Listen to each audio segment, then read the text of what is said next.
본받겠습니다.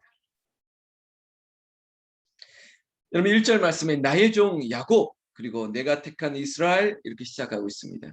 여러분 이 문장 이 말씀은 많이 들었죠. 하나님이 얼마나 좋으신 분이면 우리를 향해서 이렇게 자상하게 얘기하고 있습니다. 그리고 이렇게 호칭을 이렇게 불러주고 있는 것이죠. 여러분 그러나 이게 하나님이 좋으신 분이 이유가 뭐냐면 이 이스라엘이나 이 택한 야곱이라고 했던 이 백성들이 죄를 짓잖아요. 죄 가운데 있고 하나님께서 형벌을 내려도 좋을 텐데 하나님께서는 형벌이 아니라 징계를 하신다는 것이죠. 내 자식이기 때문에 내가 택한 아들이기 때문에 하나님께서는 포기하지 않으신다는 거예요. 아유 이 정도면 포기할 만도 한데 그래도 하나님이 끝까지 우리와 함께하고 있습니다. 왜 그럴까? 하나님은 구원의 약속, 그 예정, 택하심, 그 하나님의 뜻과 하나님의 말씀을 스스로 이행하고 있다는 것입니다. 참 좋으신 분이시죠? 멋진 분이세요. 나 같은 자를 향해서 끝까지 나의 종 야곱, 내가 택한 이스라엘아 라고 얘기하면서 끊임없이 우리에게 들으라, 들으라, listen, 들으라 계속적으로 말씀하고 있어요. 여러분 우리는 좀 빈정상하거나 좀 이렇게 뭐 화가 나기도 그러면 말하기도 싫잖아요. 아니 한두 번 얘기해야지 또 내가 이렇게 말해야 되나? 이렇게 화가 날 만도 하신데 하나님 끝까지 말씀하십니다. 그리고 자상하게 나에게 우리에게 말씀하시죠. 들으라. 아들아 들으라. 그러면서 2절 말씀에 한 번 더 말씀하고 있습니다. 너를 만들고 너를 모태에서부터 지어낸 너를 도와줄 여호와가 이같이 말하노라. 나의 종 야곱아 내가 택한 여수르노라.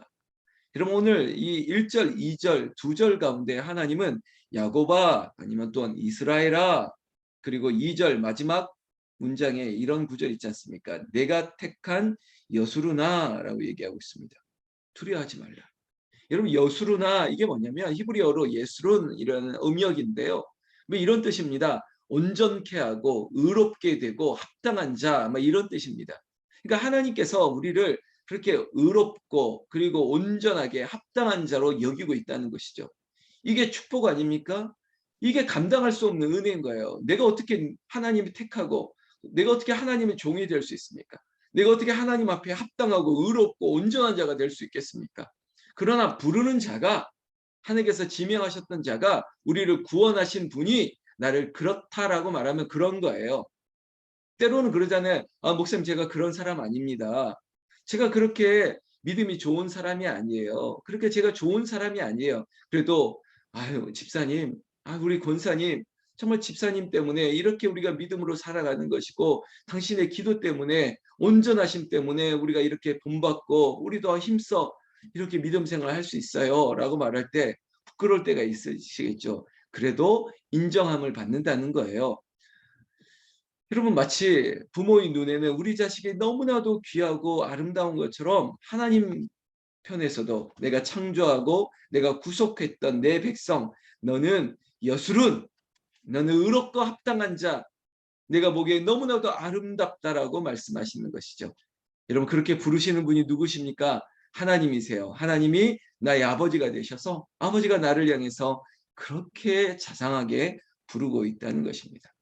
여러분 이렇게 부른다는 것은요. 이름을 부르고 말을 건다는 것은 회복하겠다는 거예요. 이제 관계를 더 돈독하게 하겠다는 것입니다. 이제 그만 화해하자는 것입니다. 여러분 제가 이렇게 말하지만 어떻게 우리가 하나님과 화해하고 하나님 앞에서 이런 관계 설정이 있을 수 있겠습니까? 우리가 하나님께 내가 당신이 나의 아버지 되어주세요 라고 해서 아버지가 되는 게 아니에요. 하나님이 우리를 아들 삼아주시고 우리를 지명하시고 부르셨고 종이라고 말하시고 여수루나 말해서 이 관계가 형성이 되는 것이 우리 스스로 힘으로 되는 것이 아닙니다. 그런 면에서 하나님이 우리를 이렇게 부르신다는 것 하나님이 부르신다는 것이 우리에게는 구원의 시작이 된 것이에요. 콜링, 지명하여 불렀나니 너는 내 아들이라 이름을 부르기 전에는 이런 역사가 없습니다. 그러나 이제 하나님 우리를 끊임없이 부르고 있다는 것입니다. 오늘 성경 말씀 5절 후반절에 보면 하나님께서 이렇게 말하고 있습니다. 그의 손으로 기록하고 이스라엘의 이름으로 존귀 여김을 받으리라. 존귀 여김을 받으리래요. 여러분, 우리가 하나님 앞에 의롭고 합당한 자일 뿐만 아니라 하나님께서 우리를 존귀 여긴다고 하고 있습니다.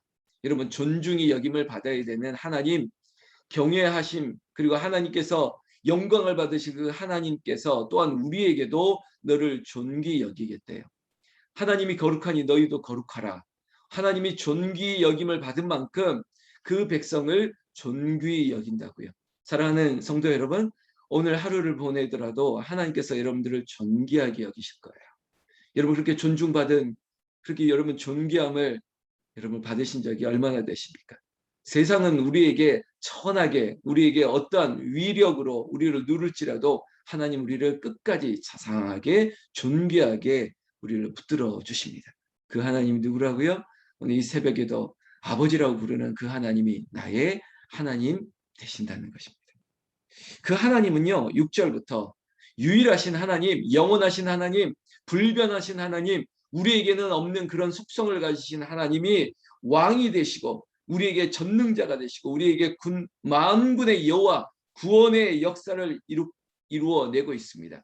그 하나님이 우리에게 두려워하지 말라, 겁내지 말라 말씀하고 있지 않습니까? 지금 병원에 계신 문희순 권사님, 이 회복의 시간 앞에 이렇게 말하는데 두렵고 혹시 걱정되십니까? 두려워하지 말아라, 겁내지 말아라 하나님이 말씀하고 있죠. 이 자리에 있는 우리 모두에게 지난밤에도 더웠는데 오늘 얼마나 더울까? 이 코로나19 때문에 앞으로 어떤 일이 일어날까? 우리의 형편도 이렇게 어려워지는데 경제적인 이 모든 상황들이 우리를 이렇게 어둡게 하는데 어쩌면 좋을까? 여러분, 두려워하지 마십시오. 겁내지 마십시오. 애굽에 있었던 이스라엘 백성도, 그리고 바벨론에 끌려갔던 이스라엘 백성도 하나님이 하셨지 그들이 한 게 아니에요. 하나님이 사람을 보내시고 하나님께서 모세를 보내시고 아니면 고레스를 통해서라도 불의한 자를 통해서라도 하나님이 일하실 것입니다. 너희는 두려워하지 말라. 오늘 8절 말씀에 너희는 두려워하지 말며 겁내지 말라. 내가 예로부터 너희에게 듣게 하지 아니하였느냐, 알리지 아니하였느냐. 너희는 나의 증인이라. 나 외에 신이 있겠느냐? 과연 반석은 없나니 다른 신이 있음을 내가 알지 못하노라. 여러분, 이 땅에 다른 신이 어떻게 있을 수 있겠습니까? 우상은 폐하여지고 오직 하나님이 높임을 받으셔야 됩니다. 유일하신 하나님, 전능하신 하나님, 영원하신 하나님, 그 존귀와 영광을 받으실 하나님, 그 하나님이 우리에게 두려워하지 말라, 겁내지 말라 그렇게 말씀하시면 아멘. 그리고 순종함으로 그렇게 살아가는 것입니다. 여러분, 두려워하는 것이 불신이에요. 여러분, 이것이 우리의 죄예요. 무엇이 우리에게 두렵게 만들겠습니까? 하나님이 함께 하시는데 그것이 우리의 믿음이고 우리의 신앙인데 두려워하지 않습니다. 이 자리에 있는 모든 주의 백성들이 두려워하지 말고 당당하게 맞서 싸워 이기는 다윗과 같은 영성, 하나님께서 너는 내가 합한 자라 라고 여길 정도로 하나님 마음에 합한 자, 하나님 보시기에도 정말 너는 내 아들이라 라고 칭함을 받기에 여러분, 골리앗 앞에서도, 그리고 여러분들의 삶의 우상 앞에서도, 여러분들 지금 힘들게 하는 그 무엇 앞에서도 당당하시기를, 오늘 하루 그렇게 승리하시기를 우리 주 예수님의 이름으로 축원합니다. 축원합니다. 왜냐하면 9절부터 쭉 이어져서 말하고 있습니다. 17절까지 우상, 이것 보잘것없는 것들이야.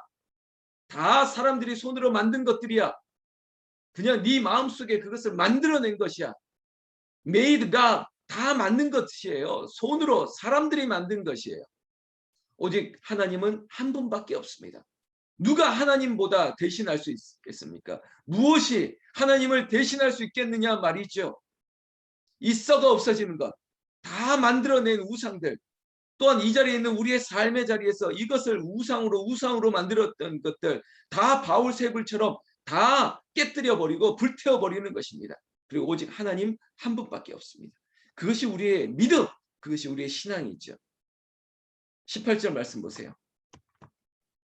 그들이 알지도 못하고 깨닫지도 못하면 그들의 눈이 가려서 보지 못하며 그들의 마음이 어두워서 깨닫지 못함이니라. 여러분, 우상 숭배하는 자들은 바로 이런 거예요. 알지도 깨닫지도 눈이 어두워서 제대로 모르는 거예요. 여러분, 우리는 가끔 기가 찰 때가 있지 않습니까? 어떻게 저렇게 정명석, 문선명, 어떻게 저 박태선, 아니 이만희, 아니 어떻게 저런 우상의 사이비에 가짜에 속을 수 있을까? 여러분 눈이 어둡고 깨닫지 못하는 거예요. 어둠의 영이 다 깜깜하게 만들어 버리는 거예요. 빛 대신 주님을 발견하지도 못하고 바라보지도 못하는 것이죠. 안타까운 거죠. 계속적으로 19절에 마음의 생각도 없고 지식도 없고 총명도 없으므로 이렇게 시작하고 있습니다. 여러분 우리에게도 그랬습니다. 우리도 그랬던 존재입니다. 그러나 하나님께서 우리를 부르셨죠. 우리를 구원하셨습니다. 하늘의 영이 그리고 하늘의 지혜가 내려와서 우리를 깨닫게 하셨습니다. 우리의 눈이 뜨이고 우리의 귀가 열리고 그리고 그것을 받아들일 수 있는 마음이 하나님이 주신 거예요. 나의 의지로 된 것이 아니라는 것입니다. 여러분 이제 허탄한 우상을 버리고 우리 내 마음속에 있는 이 두려움의 우상도 버리고 그리고 내가 지금 마치 이것만큼은 놓치지 않겠노라고 했던 그 부여잡은 것까지 다 내려놓고 오직 하나님만이 나의 종, 나의 야곱, 여수르나 그렇게 나를 귀중하게 존귀하게 여기시는 그 하나님 앞에 전적으로 내 삶을 드릴 수 있는 저와 여러분들 되시기를 우리 주 예수님의 이름으로 축원합니다. 나의 구원자, 나의 유일하신 하나님, 그 하나님이 이 뜨거운 여름 한복판에서도 우리를 그늘로 우리를 지켜주시고 보호하여 주시기를 다시 한번 주의 이름으로 축복합니다. 기도하겠습니다.